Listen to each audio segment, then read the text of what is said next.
तो बेटा ये जो फ्लैजिलेटेड प्रोटिस्ट होते हैं इनमें आपका आता है क्या, जल्दी बताइए, जिसके अंदर फ्लैजिला पाया जाता है। ठीक है, आपका यूग्लिना वगैरह हो गया, नॉट ट्रिपेनोसोमा हो गया, है ना। तो ये मे बी आपके ये फ्री लिविंग भी हो सकते हैं, ये फ्री लिविंग भी हो सकते हैं, और ये आपके पैरासिटिक भी हो सकते हैं, ये आपके पैरासिटिक भी हो सकते हैं। ठीक है, उसके बाद आपका आता है स्पोरोजोन्स। स्पोरोजोन्स जो होते हैं ये पूरी तरीके से पैरासिटिक होते हैं, ये कम्प्लीटली पैरासिटिक होते हैं। इसका बेस्ट एग्जांपल देखने को मिलता है वो है आपका प्लाज्मोडियम स्पीसीज, प्लाज्मोडियम स्पीसीज। और ये जो प्लाज्मोडियम स्पीसीज है ये क्या कॉज करती है, it causes the malaria, it causes the malaria. तो ये कुछ आपके नाम है जो सीधे सीधे क्वेश्चन एग्जाम में पूछे जाते हैं। ठीक है बेटे, तो इसको थोड़ा सा ध्यान में रखते हुए ये काम करना है आपको। पॉइंट के लिए कीजिए जो आपको टॉपिक में मैंने लिखा है।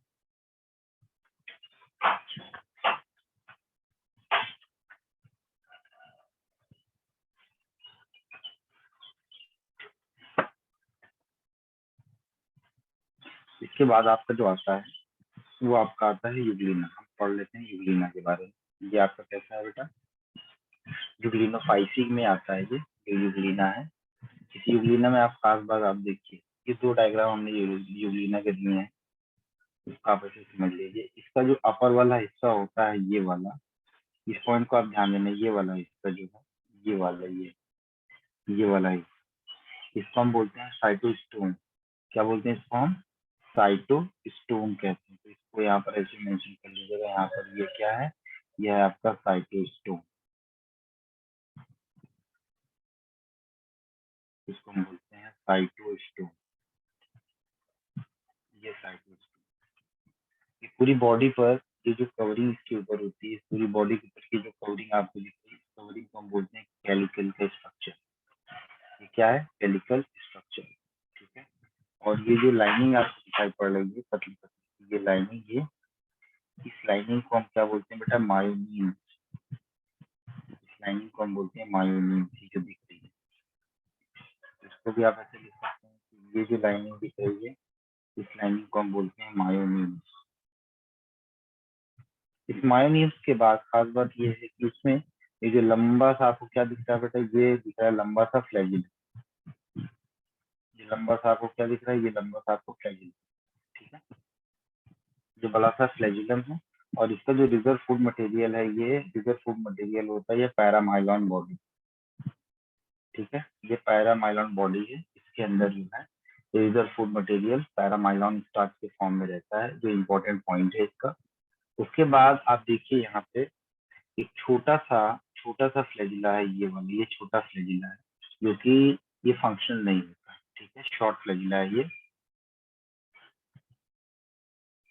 ठीक है, ये आपका है शॉर्ट फ्लैजिलम कह लीजिए इसको। ठीक है, शॉर्ट फ्लैजिलम है।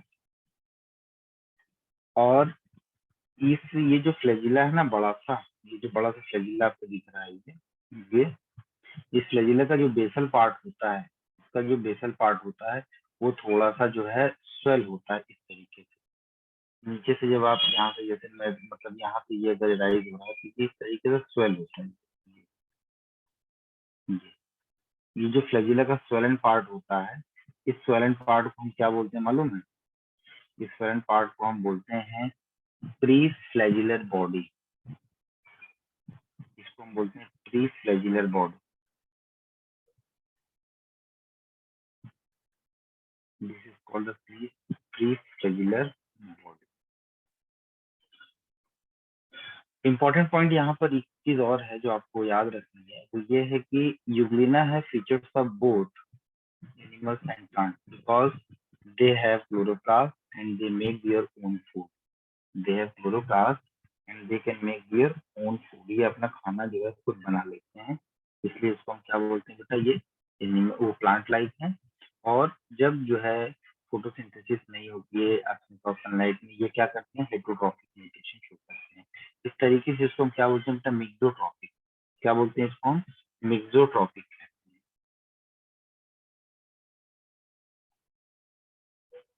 इसीलिए हम इसको क्या बोलते हैं बेटा, इसीलिए हम इसको बोलते हैं मिक्सोट्रॉपिक।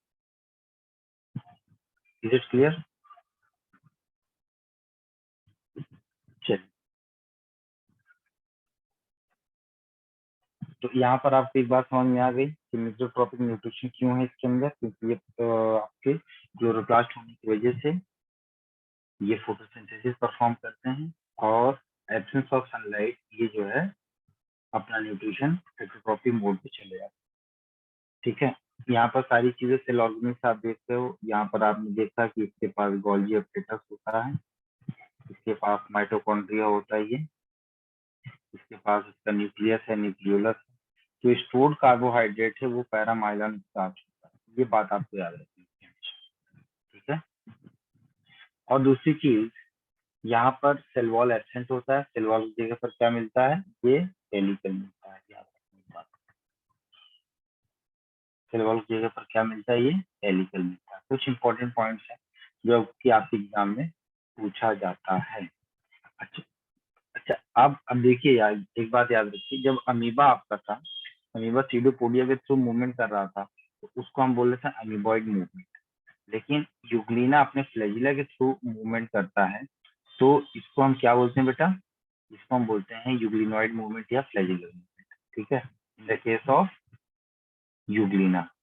ठीक है,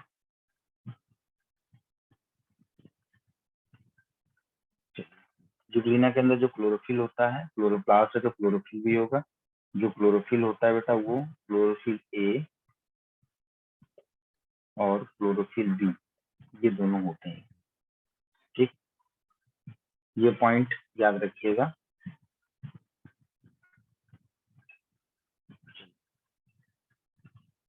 इसके बाद हम इस यूग्लिना के अंदर डिवीजन की बात करते हैं। तो यूग्लिना में जो डिवीजन होता है वो बात याद रखिए कि यूग्लिना में हमेशा लॉन्गिट्यूडनल जो है बाइनरी फिशन होता है। Longitudinal longitudinal binary fission, longitudinal binary fission. आप देखिए यहाँ पर एक सिंपल सा एक सिंगल यूग्लिना है, इसके न्यूक्लियस के अंदर डिवीजन स्टार्ट हुआ। जब डिवीजन स्टार्ट हुआ तो ये देखिए डिवीजन हो रहा है, यहाँ पर हो रहा है डिवीजन, यहाँ पर हो रहा है।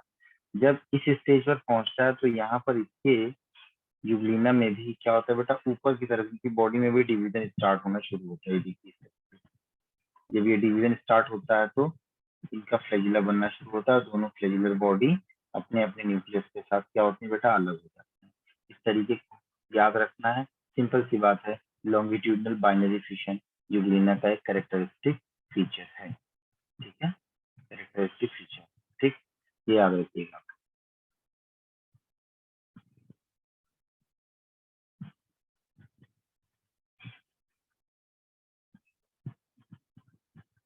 One of the important points is that there is no sexual reproduction. There is no sexual reproduction is reported. कोई भी सेक्सुअल रिप्रोडक्शन यहाँ पर रिपोर्ट नहीं हुआ है।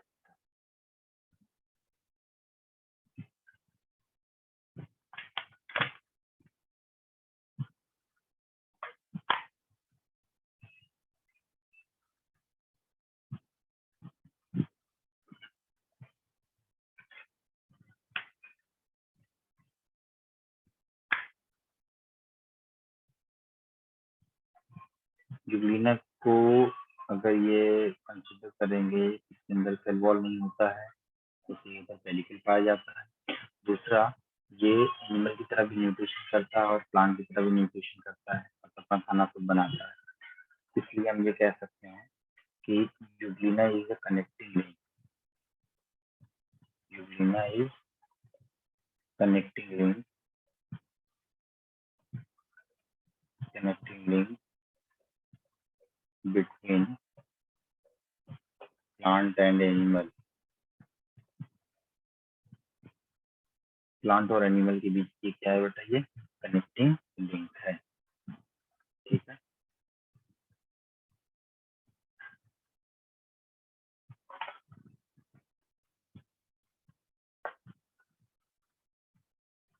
ये लिख दीजिए। कुछ टाइप्स हैं यूग्लिना के, यूग्लिना के कुछ टाइप्स हैं या यूग्लिनॉइड के कुछ टाइप हैं। एग्जाम्पल में क्या लिखिए, example of euglenoid, example of euglenoid कौन कौन से, जैसे फेकस, फेकस, पैरोनीमा,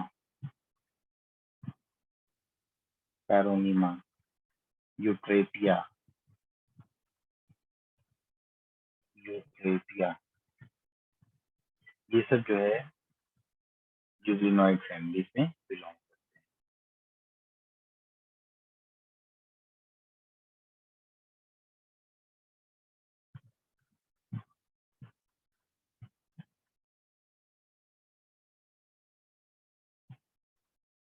कोई सवाल इसमें आपको पूछना है?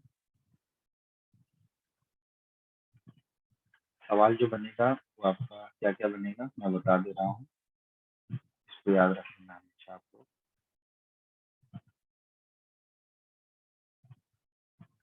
पहला सवाल क्या बनेगा, ये यूग्लिना क्या है, ये कनेक्टिंग लिंक है,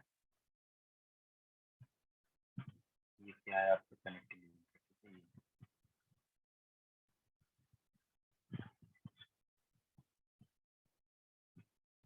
ये कनेक्टिंग लिंक है पहली चीज। दूसरा, इसके अंदर जो डिवीजन होता है वो कौन सा है, लॉन्गिट्यूडनल बाइनरी फिशन है इसमें। ठीक है, ये एक बात होगी। दूसरा, मेसोट्रॉपिक हो गया। तीसरा, इसमें फ्लेजिबल बॉडी होगी। और यहाँ पर स्टोर्ड कार्ब जो मटेरियल है वो क्या है आपका, पैरामाइलॉन स्टार्च, पैरामाइलॉन स्टार्च। इसके बाद हम लोग बात करते हैं किसकी बेटा, फ्लैजिलेटेड की। फ्लैजिलेटेड में ही आपको क्या आता है बेटा, ट्रिपेनोसोमा आता है। ये एक टाइप का क्या है बेटा, एंडोपैरासाइट है।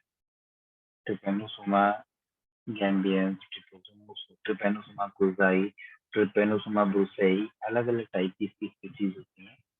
तो आपको सिर्फ इतना याद करना है कि ट्रिपेनोसोमा है क्या। ये ट्रिपेनोसोमा एक आपका एंडोपैरासाइट है। ट्रिपेनोसोमा एक टाइप का आपका एंडोपैरासाइट है। और इस ट्रिपेनोसोमा से जो डिसीज फैलती है वो कौन सी होती है, स्लीपिंग सिकनेस। स्लीपिंग सिकनेस, इस बीमारी के बारे में डिटेल हमें पढ़ने की आवश्यकता नहीं है आप। स्लीपिंग सिकनेस, और क्योंकि अफ्रीकन कॉन्टिनेंट में ज्यादा होता है इसलिए इसको हम बोलते हैं African sleeping sickness, African sleeping sickness. ठीक है, और ये जो पैरासाइट होता है याद रखना, ये जो पैरासाइट होता है वो आपका डाइजेनेटिक पैरासाइट होता है, डाइजेनेटिक पैरासाइट। इसमें दो होस्ट होते हैं, एक होस्ट होता है इसमें सीसी फ्लाई और दूसरा होस्ट कौन होता है इसमें, मैं। ठीक है, दूसरा होता है इसमें मैं।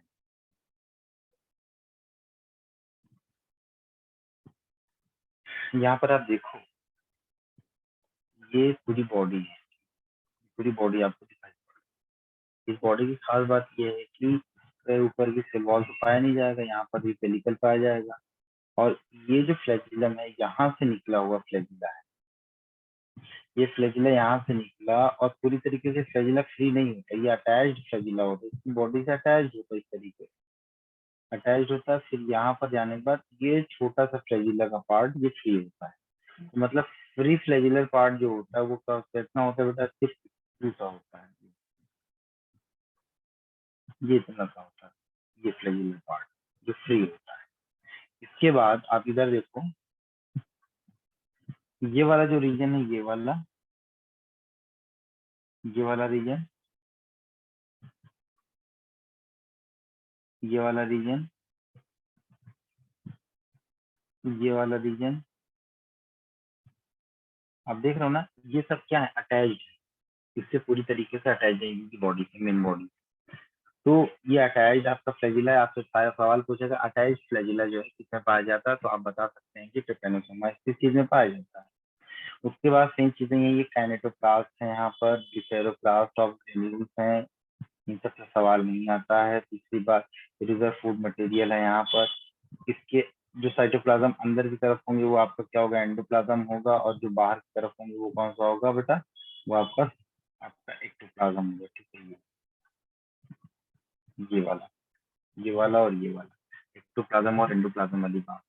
ठीक है, यहाँ पर आपको आगे मैं बता दूं एक बात और, कि इस लाइफ साइकिल में थोड़ी सी चीजें आप देख लीजिए कैसे होती हैं। हालांकि लाइफ साइकिल आपके सिलेबस में नहीं है, बट आप थोड़ा सा समझ लीजिए, क्योंकि ह्यूमन हेल्थ डिसीज में आपने पढ़ा है, थोड़ा सा और हो जाएगा। देखिए यहाँ पर CC fly stage, African sleeping sickness. ठीक है, स्पीशीज क्या है आपकी, स्पीशीज है ट्रिपेनोसोमा ब्रुसाई गैमलियन, ट्रिपेनोसोमा ब्रुसाई रोडेशियंस। ठीक है, रोडेशियंस। तो एक आपका है इसमें, एक है आपका सीसी फ्लाई स्टेज, एक सीसी फ्लाई स्टेज है, और एक है इसमें कौन सा, ह्यूमन स्टेज। मैंने कहा ये डाइजेनेटिक है, पहली चीज याद कर लेना, डाइजेनेटिक मतलब it completes its life cycle within two host, within two host. तो यहाँ पर देखिए, ये पहली स्टेज पर क्या होता है, सीसी fly takes a blood meal. आपको दिखाई पड़ रहा है कि मैं इसको बड़ा करूँ, सर दिखाई दे रहा है। ठीक है। तो देखिए सीसी fly takes blood meal and inject metacyclic trypanosome, ये क्या कहते हैं, ट्रिपोमेस्टिगोज। ये ब्लड के अंदर गया, ठीक है। ब्लड के अंदर जाने के बाद फिर क्या होता है, ब्लड स्ट्रीम में पहुंचा और अपने आप को फिर से इसने क्या किया, डबल करना शुरू किया। डबल करने के बाद फिर एक एक अलग अलग हो गया, ठीक है। फिर ये जो है ब्लड के अंदर सर्कुलेट करना शुरू कर दिया। जब ब्लड के अंदर ये सर्कुलेट करना शुरू कर दिया, तो जो जो सीसी फ्लाई हमको काटी थी, जो हमको काटी थी, उसने जिस इस स्टेज को जब हमारे बॉडी से इंजेक्ट किया, वही स्टेज वापस इसकी बॉडी में वापस चला गया। तो इस तरीके से जो है इसकी लाइफ साइकिल पूरी तरीके से चलती है, ठीक है। तो ये किससे फैलता है, सवाल आपसे सिर्फ इतना पूछेगा कि सीसी फ्लाई मतलब सीसी फ्लाई से फैलता है या किसी और से फैलता है। दूसरा, इसका होस्ट कौन होता है, ह्यूमन होता है, ठीक है। कौन सी बीमारी होती है, इस बीमारी को हम अफ्रीकन स्लीपिंग सिकनेस कहते हैं। इतना सवाल आपसे बनता है। उसके बाद आपका आता है सीलिएटा या सीलिएटेड जो प्रोटिस्ट होते हैं, उनकी बात हम करते हैं। सीलिएटेड प्रोटिस्ट में आपका मतलब ही है वर्ड से, इसकी बॉडी के चारों तरफ क्या पाया जाएगा बेटा, सीलिया पाया जाएगा। और ये जो सीलिया है, इस किसमें काम आता है, ये काम आता है हमारे स्विमिंग। तो ये पूरा का पूरा पैरामीशियन का एक स्ट्रक्चर आप देख लीजिए, क्या है पैरामीशियन, क्या है आपका, ये पैरामीशियन।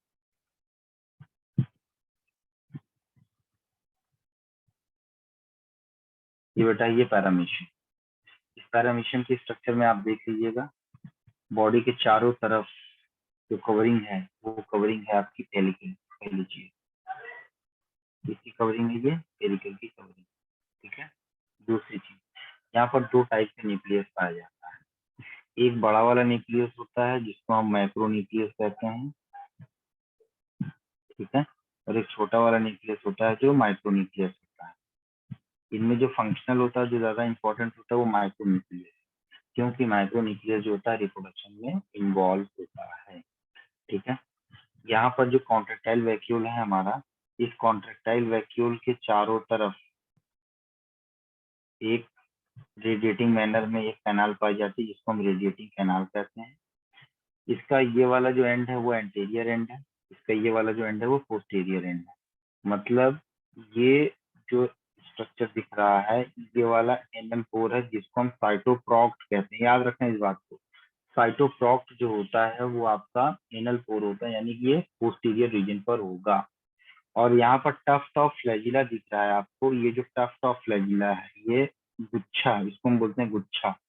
टफ्ट का मतलब होता है गुच्छा, ठीक है, टफ्ट ऑफ फ्लैजिला। तो ये जो टफ्ट ऑफ फ्लैजिला है बेटे, टफ्ट ऑफ फ्लैजिला को हम क्या बोलते हैं बेटा, कॉर्डल टफ्ट कहते हैं, इसको हम बोलते हैं कॉर्डल टफ्ट। ठीक है, इज इट क्लियर? और बॉडी के चारों तरफ क्या पाया जाएगा? यहाँ पर चारों तरफ पाया जाएगा हमारे सीलिया।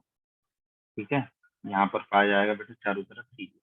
आई होप ये बात आपको अच्छे से क्लियर हो रही है। अब दूसरी सबसे बड़ी चीज यहाँ पर क्या है, ये तीन चीजें जो है माउथ को जो बना रहे हैं, ये ध्यान से देखना इसको।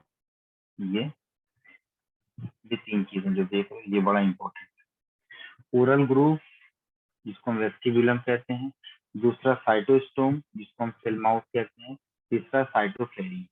देखिए इसी सीलिएटेड मूवमेंट की वजह से ये अपने खाने को बहुत आसानी से क्या करता है बेटा, ये कैप्चर करता है और ये अंदर की तरफ आता है। और ये क्या है, ये फूड वैक्यूल, ये क्या है, फूड वैक्यूल है। और इसी के अंदर खाना जो है अंदर जाता है और वो इसको डाइजेस्ट करता है। ठीक, तो ये ये बात जो थी वो किसकी थी? ये बात आपकी पैरामीशियन, ये बात आपकी पूरी तरीके से पैरामीशियन की। आई होप ये बात आपको अच्छे से क्लियर समझ में आ रही है।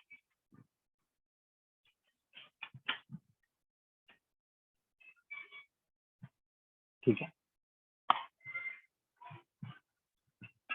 इसमें लिख लीजिए जो इम्पोर्टेंट पॉइंट्स हैं, इसका स्क्रीनशॉट।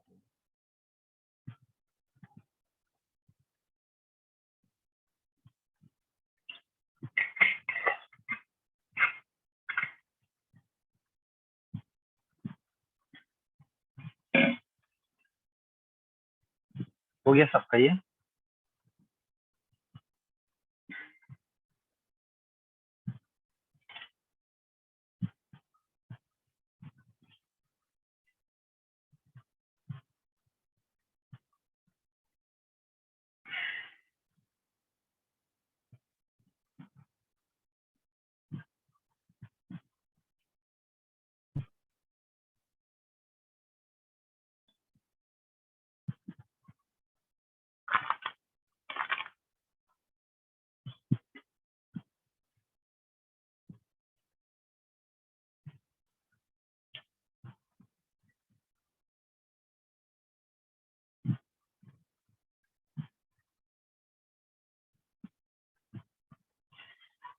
चलिए अगला है आपका स्पोरोजोन।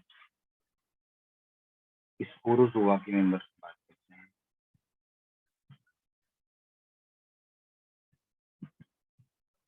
मैंने आपको शुरू में ही बताया जितने भी स्पोरोजोआ के मेंबर्स होते हैं वो सभी के सभी पैरासाइट्स होते हैं।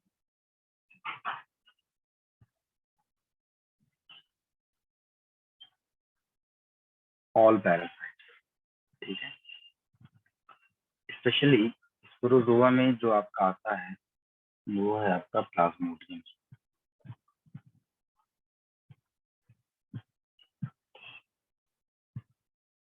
ठीक है, प्लाज्मोडियम, इसकी बहुत सारी स्पीशीज हैं। प्लाज्मोडियम की लाइफ साइकिल के बारे में रोनाल्ड रॉस ने जो है डिस्कवर किया था। ठीक है, कहाँ पर? सिकंदराबाद में। कहाँ पर है सिकंदराबाद? ये आंध्रा में, आंध्र प्रदेश में, हैदराबाद के पास। तो उसके लिए उनको जो है नोबेल मिला था। और आपको मैं बता दूं कि हर साल प्लाज्मोडियम की जो डिसीज होती है जिसको मलेरिया कहते हैं, तो इस मलेरिया से हर साल अपने इंडिया में अप्रोक्सीमेटली 25,000 डेथ होती है। 25,000 डेथ हर साल जो है सिर्फ मलेरिया से। तो ये दो वर्ड से मिलकर के बना है मलेरिया। माला मतलब बैड, एरिया वर्ड आया एयर, मतलब बैड एयर से आया। हालांकि अब ये जब जो शब्द चुन लिया गया तो चुन लिया गया, तो बैड एयर का तो कोई मतलब नहीं होता। ये फैलता किससे है? मच्छर से फैलता है। प्लाज्मोडियम स्पीसीज जो होती है बहुत ढेर सारी स्पीसीज है, लेकिन 4 स्पीसीज के बारे में हम लोगों को थोड़ा सा स्पेशल जो है अटेंशन देनी पड़ती है। इन 4 स्पीसीज में एक है आपका Plasmodium vivax, Plasmodium malariae, Plasmodium oval और प्लाज्मोडियम फैल्सिफेरम।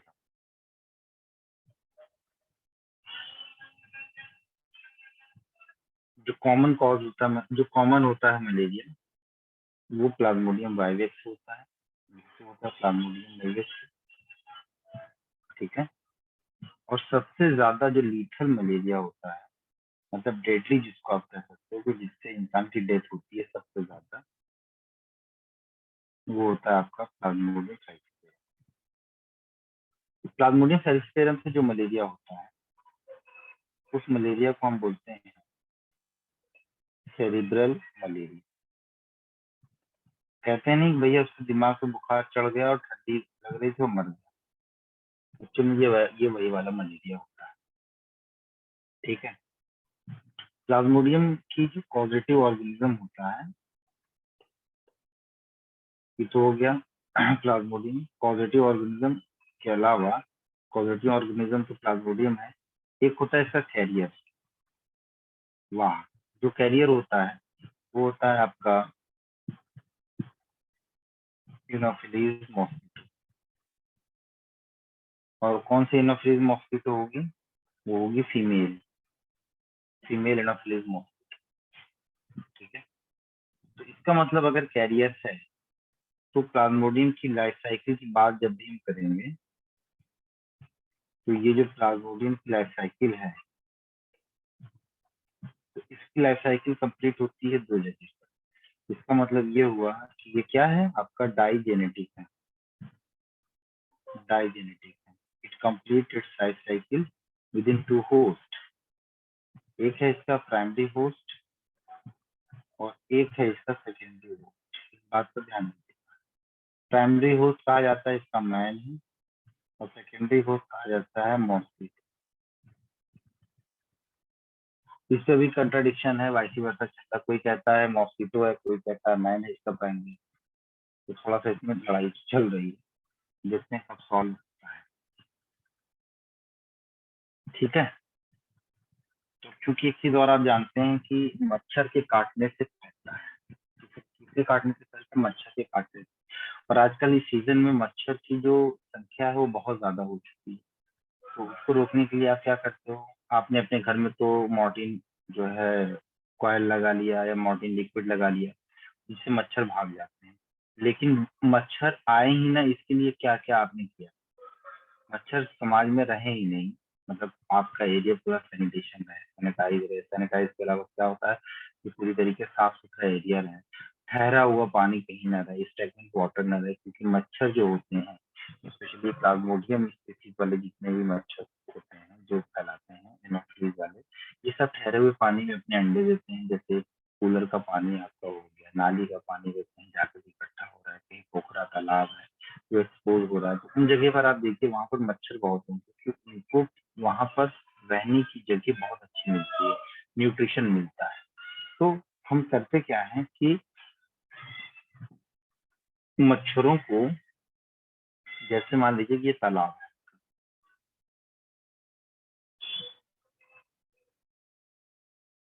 ये आपका तालाब है, पूरी तरीके से आप समझ, है ना? इस तालाब में आप देख रहे हो कि यहाँ पर घास भी है खूब बड़ी बड़ी, ना खूब बड़ी बड़ी सी घासें निकली हुई है साइड साइड से, ये साइड साइड से, ये साइड साइड से घास वगैरह खूब निकली हुई है। और पानी जो है पूरी तरीके से, मच्छर क्या करेगा? मच्छर होता बड़ा होशियार, गाना गा के जो है हमको हमारे ऊपर वार करता है। मच्छर जो होता है यहीं पर अपने अंडे देना शुरू कर देते हैं ठहरे हुए पानी में, क्योंकि इनको खतरा नहीं होता। और एक बार में हजारों लाखों अंडे ये सब जो है डिपॉजिट करते हैं मिलके। अब देखिए कि इतने बड़े तालाब में अगर मच्छर पूरी तरीके से सब अगर पैदा हो गया तो कितनी पॉपुलेशन हो जाएगी मच्छर की। और मच्छरों की पॉपुलेशन हमेशा, जब ठंडी जो है खत्म होने वाली होती है तब से लेकर के जब तक प्रचंड गर्मी नहीं आ जाती, मतलब 50-45 डिग्री टेम्परेचर वाली गर्मी नहीं आती, तब तक मच्छर ये खत्म नहीं होती। इसका मतलब ये हुआ कि हमारे यहाँ तो ऐसा सीजन बहुत ज्यादा टाइम तक होता है, करीब करीब आप देख लीजिए मार्च के महीने से लेकर के ये पूरा जो है आपके एक्सट्रीम जो है मई तक रहता है, जून तक। ठीक है, जून में टेम्परेचर बहुत ज्यादा होता है, इससे थोड़े से मच्छरों की तादाद कम हो जाती है। लेकिन जैसे ही जून खत्म हुआ, जुलाई से फिर से स्टार्ट हो जाते हैं बढ़ना। तो हमारे यहाँ करीब करीब 6 से 7 महीने मच्छरों का बड़ा प्रकोप होता है। तो हमने क्या किया कि कई सारी चीजें होती हैं कि हमने इसके ऊपर, ये जो पॉन्ड आपको दिख रहा है, ये जो तालाब आपको दिख रहा है, इस पॉन्ड पर, इस तालाब पर हमने क्या किया कि ऑयल की स्प्रेइंग करवा दी, ऑयल स्प्रे करवा दी। कौन सा ऑयल स्प्रे करवाया हमने? केरोसिन ऑयल जो है स्प्रे करवा दिया। जब हमने इसके ऊपर ऑयल स्प्रे करवाया तो इसका जो अपर वाला रीजन होता है ना, ये अंडे का इस तरीके से डेवलपमेंट होता है इसके अंडे का। ठीक है, ये वाला जो रीजन होता है इसको हम बोलते हैं माइक्रोपाइल। इसी माइक्रोपाइल से एयर अंदर जाती है और एयर बाहर आती है, मतलब एक्सचेंज ऑफ द गैसेस का काम होता है। ये जो माउस की तरह थोड़ा सा काम करता है। जब हम ऑयल की स्प्रेइंग कर देंगे तो जब ऑयल की स्प्रेइंग कर देंगे इसका माउथ क्या हो जाएगा? बंद हो जाएगा पूरी तरीके से, एक्सचेंज ऑफ गैसेस नहीं होगा और इस तरीके से ये पूरी की पूरी जो आबादी यहाँ पर दिख रही है, ये पूरी आबादी पूरी तरीके से फिनिश हो जाएगी।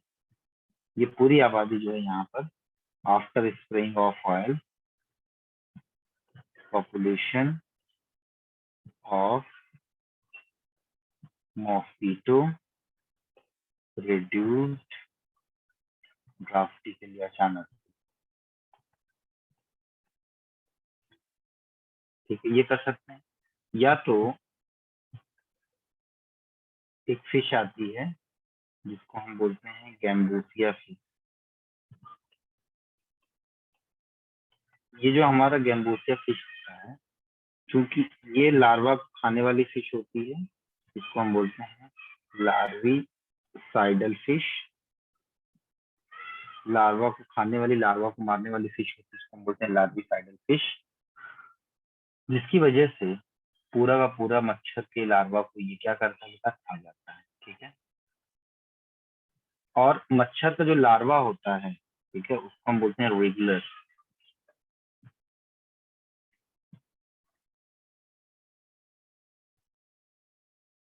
Larva of Anopheles mosquito, larva of Anopheles mosquito, जिसको हम बोलते हैं रेगुलर। हम कहेंगे रेगुलर। ये क्या है? ये है रेगुलर।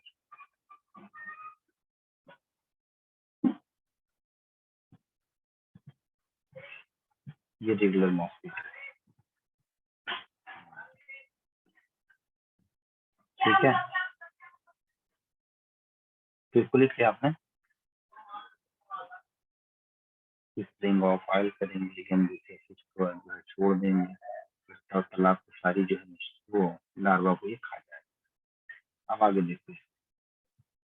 इसकी लाइफ साइकिल कुछ ऐसे चलती है, बहुत ही कॉम्प्लिकेटेड लाइफ साइकिल होती है। यहाँ पर इसके 3 मेन स्टेजेस होते हैं। एक होता है, इसको हम बोलते हैं स्पोरोगोनी। दूसरा होता है जिसको हम बोलते हैं गैमेटोगोनी।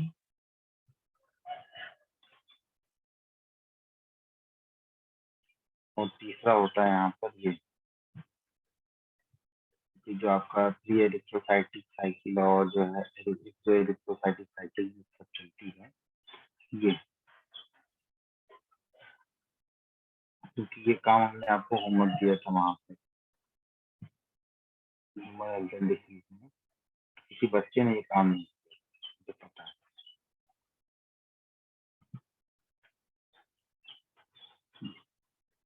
इसके मेन स्टेजेस जिसको हमने मार्क किया।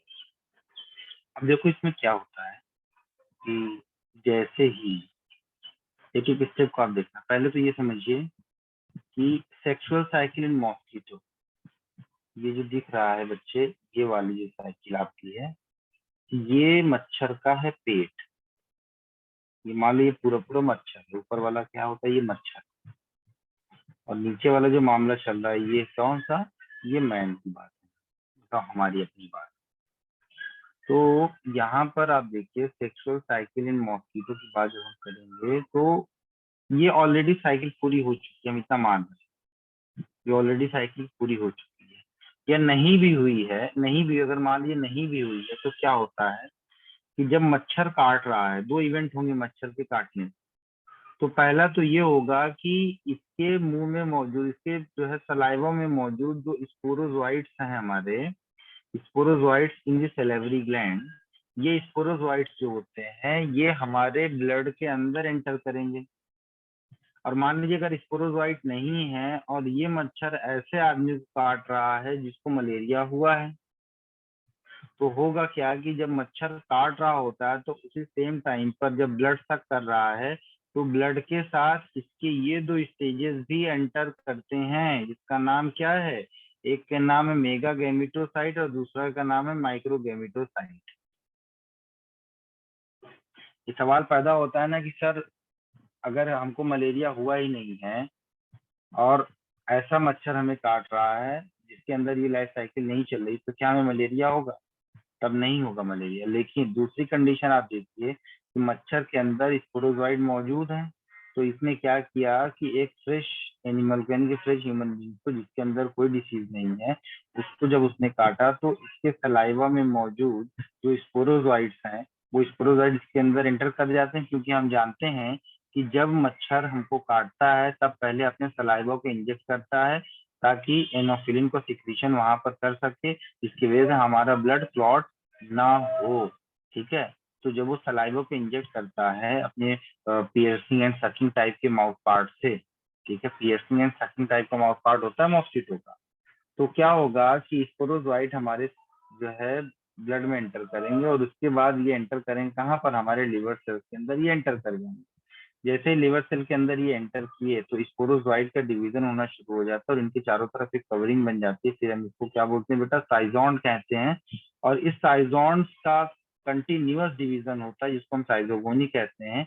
तो अब हम इसको क्रिप्टोजोइट कहना शुरू कर देते हैं। ठीक है, अब ये क्रिप्टोजोइट वापस से दूसरे लिवर सेल के अंदर एंटर करता है और वहां पर ये बड़ा क्रिप्टोजोइट बना लेता है जिसको हम बोलते हैं मेटा क्रिप्टोजोइट कहते हैं। ठीक है, अब ये मेटा क्रिप्टोजोइट जो होता है ये आपकी आरबीसी के अंदर एंटर करता है। ध्यान देना, ये आपकी आरबीसी के अंदर एंटर करता है। आरबीसी के अंदर एंटर करने के बाद ये आरबीसी के साथ जब अटैच हो जाता है तो इसके अंदर जब ये एंटर किया है, देखो इधर ध्यान से, ये आरबीसी के अंदर गया मतलब उसके साथ अटैच हुआ, अटैच होने के बाद ये आरबीसी सेल के अंदर पहुंच गया, तब ये बना लेता है क्या, ट्रोफोजाइट, मतलब ये कन्वर्ट हो जाता है किसमें, ट्रोफोजाइट में। ट्रोफोजाइट जो होती है किसी भी माइक्रोबियल ऑर्गेनिज्म की जब हम बात करते हैं जहाँ पर ट्रोफोजाइट नाम का शब्द आता है तब हम समझ जाते हैं कि ट्रोफोजाइट जो होता है वो यंग स्टेज होती है। तो हमेशा याद रखना कि ट्रोफोजाइट जो स्टेज होती है उसको हम यंग स्टेज कहते हैं किसी भी पैथोजन की जो कि आपका प्रोटोजोन से रिलेटेड है। तो ये क्या होता है बेटा, ये ट्रोफोजाइट होता है, ये ट्रोफोजाइट में कन्वर्ट हो गया। उसके बाद क्या होता है, ये ट्रोफोजाइट के चारों तरफ एक वैक्यूल बन जाता है और इसी वैक्यूल को हम बोलते हैं सिग्नेट रिंग स्टेज। याद रखना कि बेटा ये जो सिग्नेट रिंग स्टेज है ये कहाँ पर बनती है, तो सिग्नेट रिंग स्टेज जो होती है वो एसेक्सुअल साइकिल है, कहाँ पर बनेगी, ये मैन के अंदर बनेगी। ठीक है, ये मैन के अंदर बनेगी, मैन के ब्लड के अंदर। उसके बाद ये वैक्यूल जो होता है ब्रेक करता है और ये सीडोपोडिया लाइक स्ट्रक्चर बनाते हैं जिसको हम बोलते हैं बेटा अमीबॉइड स्टेज। इसको हम क्या बोलते हैं, अमीबॉइड स्टेज। उसके बाद अमीबॉइड स्टेज के बाद ये इसके सेल्स फिर फर्दर बहुत तेजी से डिवाइड करते हैं और ये जो है बना लेते हैं क्या, साइजोन बनाते हैं। और साइजोन बनने के बाद इसके चारों तरफ क्या होता है कि एक वैक्यूल जैसा स्ट्रक्चर बन जाता है, कवरिंग बन जाती है जिसको हम क्या बोलते हैं, मेसोजोइड बोलते हैं। और इसी स्टेज पर जानते हैं क्या होता है, इसी स्टेज पर जो हमारा हीमोग्लोबिन होता है वो हीमोग्लोबिन जो है ब्रेक डाउन करता है और एक टॉक्सिक मटेरियल जनरेट होता है। उस टॉक्सिक मटेरियल को हम बोलते हैं हीमोजाइन। अब जब ये हीमोजाइन हमारे ब्लड में रिलीज होता है ना तभी हमको ठंडी दे के बुखार आता है, राइगर दे करके बुखार जैसे हम कांपते हैं मलेरिया में, इस तरीके से हम कांपते हैं हीमोजाइन। और जो डॉट जैसे स्ट्रक्चर दिखाई पड़ता है शुस्नर्स डॉट कहते हैं, शुस्नर्स ग्रेन्यूल्स कहते हैं, क्योंकि ये रेलिवेंट है। उसके बाद हीमोजाइन आप यहाँ पर देख रहे हो, हीमोजाइन की वजह से ही हमें क्या आता है बेटा, फीवर आता है। इस पॉइंट को मेंशन कर लीजिएगा, हीमोजाइन की वजह से हमें राइगर के साथ फीवर आता है, राइगर के साथ, राइगर विद फीवर, या आप कैसे कह लीजिए फीवर विद राइगर, तो कॉफी देके ठंड देके बुखार पहलवाना जो होता है। उसके बाद आप देखिए ये जो मीरोजाइट्स होते हैं ये डिफरेंशिएट होते हैं किसमें, गैमीट्स में डिफरेंशिएट होते हैं और इन गैमीट्स को हम क्या बोलते हैं, जो फीमेल गैमीट होता है उसको हम बोलते हैं मेगा गैमीटोसाइट बोलते हैं, ठीक है। और जो मेल गैमीट होता है उसको हम बोलते हैं माइक्रो गैमीटोसाइट बोलते हैं। ऑब्वियस सी बात है, मेल गैमीट है तो बड़ा, वो छोटा होगा, और फीमेल गैमीट है तो वो बड़ा होगा। तो अब देखिए, जब जब ये मच्छर हमारा ब्लड सक कर रहा था, तो उसी सेम टाइम पर क्या हुआ था, उसी सेम टाइम पर हमारा ये मेगा गैमीटोसाइट, हमारा ये मेगा गैमीटोसाइट और हमारा ये माइक्रो गैमीटोसाइट दोनों ही एंटर किए थे हमारे शरीर से। कहाँ पर? उसके मॉस्किटो के स्टमक। अब देखिए यहाँ पर माइक्रोगेमीट अपने आप को एक्सा फ्लैजिलेशन वाले उसमें कंटेक्स्ट में डालते हैं, तो यहाँ पर फ्लैजिला लाइक स्ट्रक्चर बनता है इनका, और हर सेल्स के साथ ये अलग हो जाते हैं। उसके बाद मेगा गैमेटोसाइट्स जो होती हैं, ये अपने आप को डिवाइड करती हैं। डिवाइड करने के बाद यहाँ पर ये बनाती हैं कोन ऑफ रिसेप्शन। ध्यान से देखना इधर, क्या है ये है आपका कोन ऑफ रिसेप्शन। देखो ये जो दिख रहा है इसको हम बोलते हैं कोन ऑफ रिसेप्शन। ये किसको रिसीव करने के लिए बना है? ये आपके मेल गैमेट्स को रिसीव करने के लिए बना है। तो ये जो कोन ऑफ रिसेप्शन है, इससे आपका ये फ्लैजिलेटेड जो है आपका स्पर्म है, किसका? ये मॉस्किटो का है।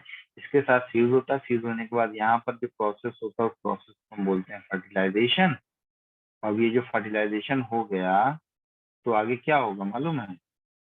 फर्टिलाइजेशन होने के बाद इसकी जो स्टेजेस होती हैं, उन स्टेजेस को हम क्या बोलते हैं बेटा? ओकाइनेट स्टेज, या इसी को हम बोलते हैं जाइगोट। याद करना कि यहाँ पर जाइगोटिक स्टेज को हम बोलते हैं ओकाइनेट।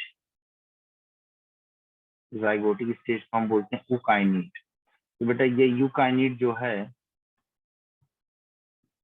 कहाँ पर फॉर्म होता है? ये फॉर्म होता है stomach wall of the mosquito.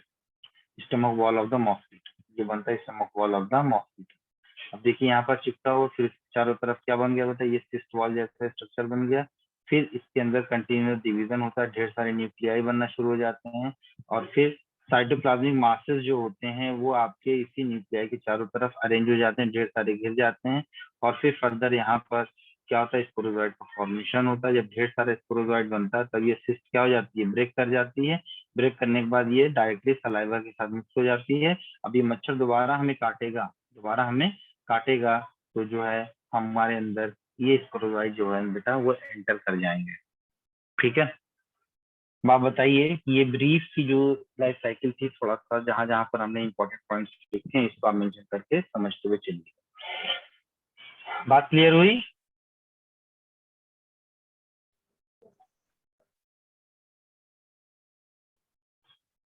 Yes sir. याद क्या करना है आपको? स्पोरोगोनी कहाँ होती है, ओकाइनेट क्या है, गैमेटोगोनी कहाँ होती है, ठीक है। स्पोरोजोइड एंटर करने के बाद सबसे पहले कहाँ पर जाते हैं? लीवर सेल्स में जाते हैं। लीवर सेल्स में जाने की वजह से इसको हम क्या बोलते हैं?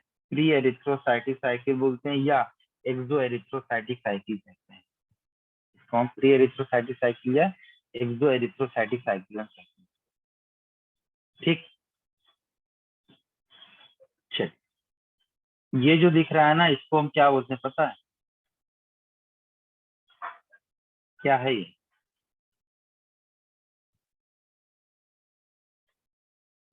फंजाई। हम सब यही कहते हैं, ये फंजाई। बेटा ये जो दिख रहा है गंदा सा, थोड़ा सा ये वाला अच्छा भी है, ये वाला थोड़ा सा बढ़िया लग रहा है, गंदा सा भी है, इसको हम बोलते हैं प्लाज्मोडियल फ्लाइंग मोल्ड। क्या है ये? फंजाई लाइक प्रोटिस्ट है ये क्या है? फंजाई लाइक प्रोटिस्ट है, ये लिख लो इसको। ये है आपके फंजाई लाइक प्रोटिस्ट, जिसको हम बोलते हैं फ्लाइंग मोल्ड।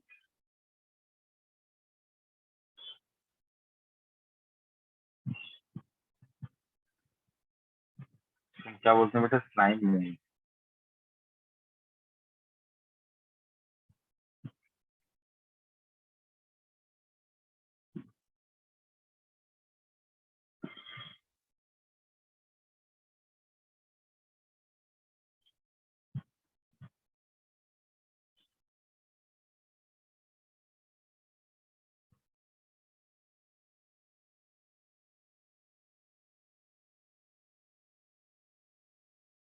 अच्छा, ये एनसीईआरटी में उतना है नहीं, इसलिए ज्यादा हम इसको डिटेल में नहीं जाएंगे। जैसे मिक्सोफाइसी और इसका एक रेशियो फाइसी, इसके दो जो है ग्रुप्स होते हैं, मेजर ग्रुप्स होते हैं। इसमें जो मिक्सोफाइसी होता है उसको हम प्लाज्मोडियल स्लाइम मोल्ड कहते हैं, और जो एक रेजियोफाइसी होता है उसको हम सेलुलर स्लाइम मोल्ड कहते हैं। ठीक है, और ये सभी कैसे होते हैं बेटा? डिकम्पोजर्स होते हैं। कहाँ पर पाए जाएंगे? जैसे डैम्प लीव्स होता है, जहाँ पर हम पत्तियों को इकट्ठा कर देते हैं इकट्ठा, और जो पुरानी पेड़ की छाल होती है वहां पर, इन सब जगहों पर पाए जाते हैं। मतलब कुल मिला के कहने का ये है कि जहाँ पर सेलुलोज जो होता है अबंडेंट अमाउंट में पाया जाता है, वहां पर ये पाए जाते हैं। ठीक है, तो हम लिख सकते हैं इसके दो फेज होते हैं, एक मोटाइल फेज होता है और एक कौन सा होता है? फंजाई लाइक इमोटाइल फेज होता है। तो इसके दो फेजेस होते हैं, इसके दो फेज होते हैं। एक होता है इसका मोटाइल फेज। मोटाइल फेज जो होता है वो इसका एनिमल लाइक बिहेवियर है, और एक होता है इसका नॉन मोटाइल या इमोटाइल फेज। एक इसका होता है इसका इमोटाइल फेज। ठीक है, इमोटाइल फेज जो होता है बेटा, ये फंजाई लाइक होता है, ये फंजाई लाइफ होता है, और यही इमोटाइल फेज जो होता है ये इसका रिप्रोडक्टिव फेज भी होता है। ये इसका रिप्रोडक्टिव फेज भी होता है। ठीक है, क्या होता है ये? इसका रिप्रोडक्टिव फेज भी होता है। तो फीडिंग वाला कौन है? फीडिंग वाला ये है, उसके बाद रिप्रोडक्टिव वाला ये है। मतलब ये वाला जनरली कौन सा है बेटा? ये फीडिंग वाला है। ठीक है,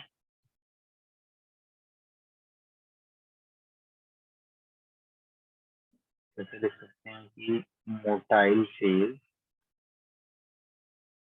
कॉमनली फाउंड अंडर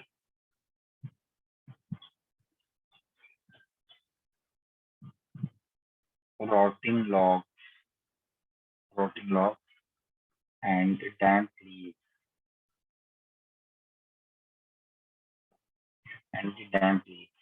ठीक है, that is where cellulose is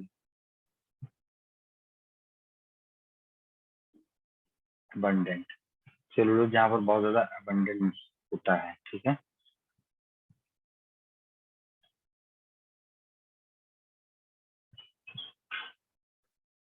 इसके दो ग्रुप हमने आपको बताया था ना अभी।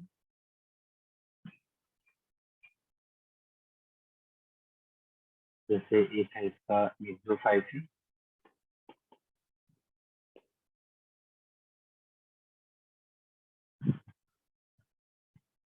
और दूसरा इसका एक्रेसियोफाइसी।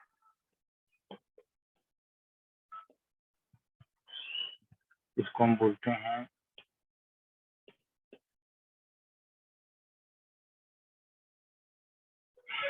प्लाज्मोडियल स्लाइम मोल्ड,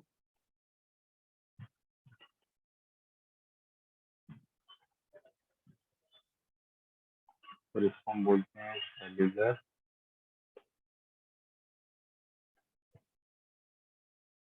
स्लाइम मोल्ड। ठीक है, ये जो होता है ये ट्रू स्लाइम मोल्ड है,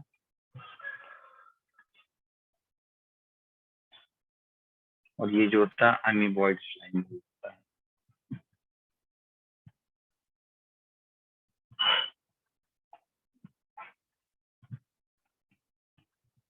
ये आपका अमीबॉइड स्लाइम।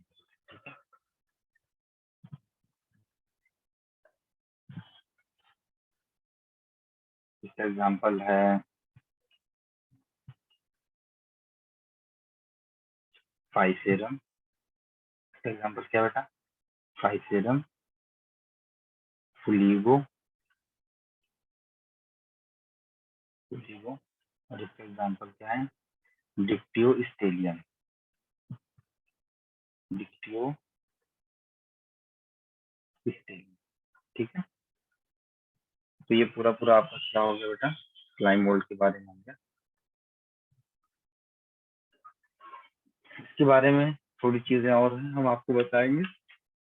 यहाँ पर आप देखो ये स्लाइम मोल्ड है, जितने तने हैं टूटे हुए हैं, कुछ रॉक्स आपको दिखाई पड़ रहे हैं। ये जो तना है पुराना रॉटेन एरिया है, वहां पर ये ग्रो करते हैं बहुत अच्छे से, आपको अच्छा भी लगता है। ठीक है, ऐसे ही कुछ आपको लाइकेन भी दिखाई पड़ता है, बट वो थोड़ा सा येलोइश नहीं होता, वो कुछ भी कलर का हो सकता है। ठीक है, ये इसकी लाइफ साइकिल है बेटा, इसकी लाइफ साइकिल का आप थोड़ा सा देखते हैं ना। ठीक है, ऐसे शॉट ले लो, आपको मैं अगली क्लास में समझाई पढ़ाऊँ।